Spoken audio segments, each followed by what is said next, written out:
Bonjour à tous, bienvenue dans ce dernier podcast, ce septième et dernier podcast autour du design thinking. Donc encore une fois, présenté par la société Astrakhan et par moi-même Nicolas Erhardy.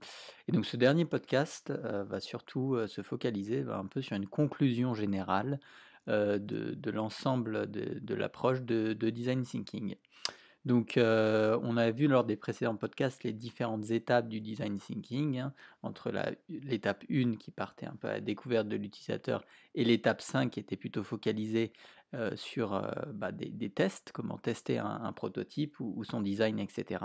Et donc, dans cette conclusion, on va plutôt se focaliser à quoi sert le design thinking, pourquoi est-ce que ça existe, pourquoi est-ce que c'est une méthode qui est implémentée dans certaines organisations et utilisée, pourquoi elle est pertinente en cela, etc., etc.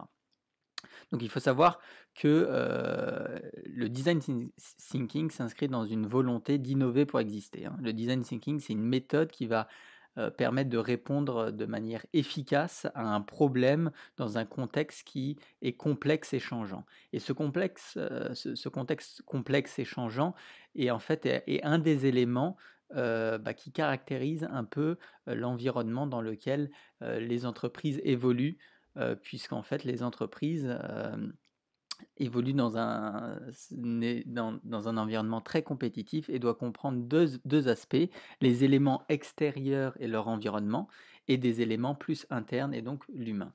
Et en cela, le design thinking permet un peu de remettre en perspective ces deux éléments centraux afin d'innover pour une entreprise. Donc dans les éléments extérieurs et l'environnement, tout ça, c'est tout ce qui est les nouvelles technologies, les nouveaux business models, la scalabilité par exemple des startups, l'évolution des pratiques managériales, le développement de nouveaux marchés, l'évolution des valeurs et de la morale, etc. Donc ça fait partie de tous ces éléments extérieurs qu'il faut intérioriser dans une approche, et le design thinking permet notamment de le faire. Et les entreprises, en fait, elles doivent être en mesure vraiment de s'adapter sur des horizons temporels de plus en plus courtes et de manière continue. Et ça, c'est quand même un des éléments centraux du design thinking, c'est avoir une approche pragmatique et tout ça dans une vision court-termiste, ou du moins évoluer dans des cycles de développement courts pour pouvoir être beaucoup plus réactif par rapport à un marché. On peut mettre en perspective une notion qui s'appelle VUCA. Alors, la notion VUCA, ça vient du jargon militaire américain, hein. C'est tout ce qui est volatilité, uncertitude, donc incertitude, complexité et ambiguïté. Et donc, du coup, c'est vraiment pour décrire un environnement qui est en somme toute l'environnement dans lequel les entreprises évoluent actuellement, hein. C'est un environnement qui change rapidement, qui évolue rapidement, tout ça se fait de manière très très rapide, et donc voilà, des approches de design thinking s'inscrivent de manière plus logique par rapport à ces réalités-là. Et le dernier élément, hein, le dernier aspect, c'est les éléments internes et l'humain. Et vraiment, ça c'est encore une fois, hein, le design thinking, c'est une méthodologie qui est centrée sur l'humain, mais en fait, ce qui veut dire qu'elle est centrée sur l'expérience et l'utilisateur final.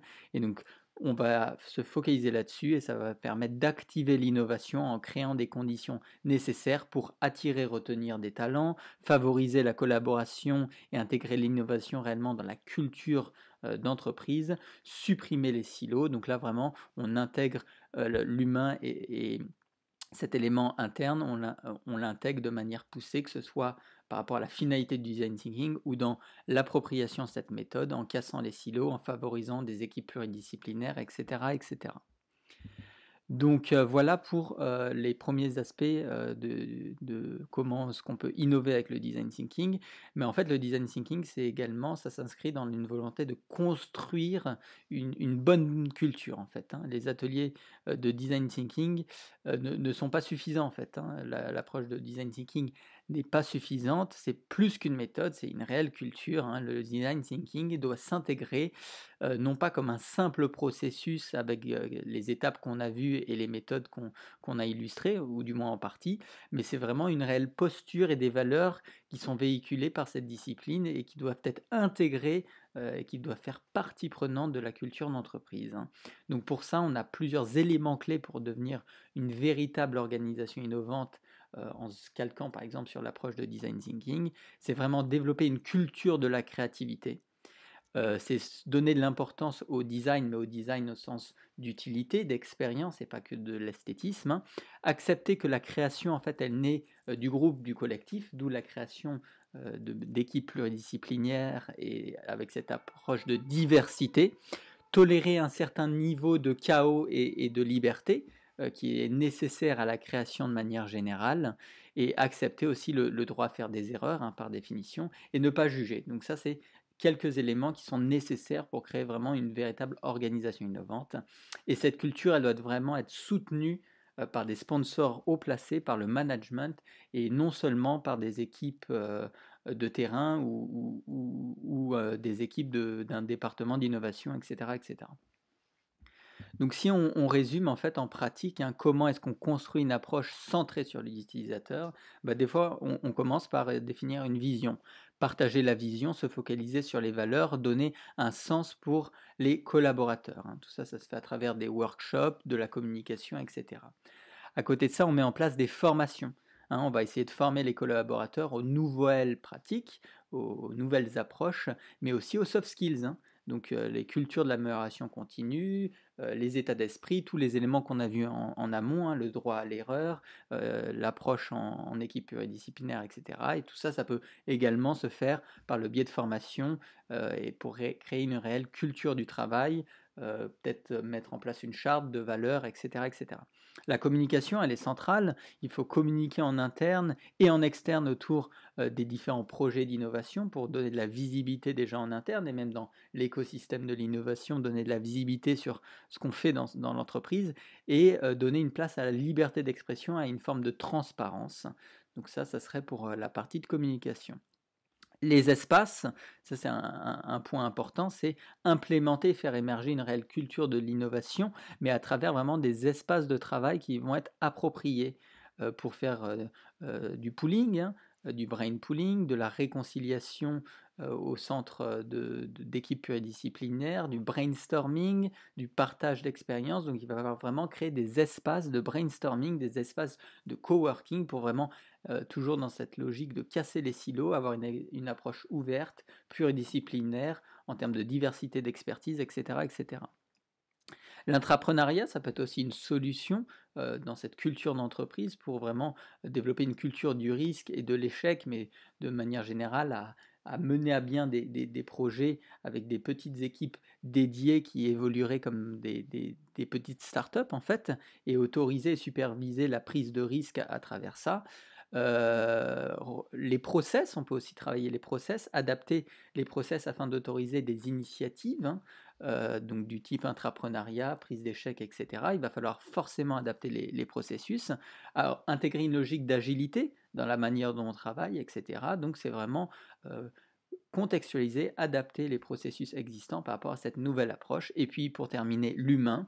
On a dit, hein, l'humain, que ce soit en termes de finalité pour l'approche de design thinking ou pour en interne impliquer les gens dans ce processus-là au travers d'équipes pluridisciplinaires. Donc se reposer sur des intermédiaires pour vraiment amener ce changement-là, développer un climat de confiance, s'approprier les valeurs du design thinking, les contextualiser, les modifier par rapport à la réalité et la culture d'entreprise et de travail existante, avoir une approche de critique constructive, encourager les démarches pluridisciplinaires, la prise de risque, etc.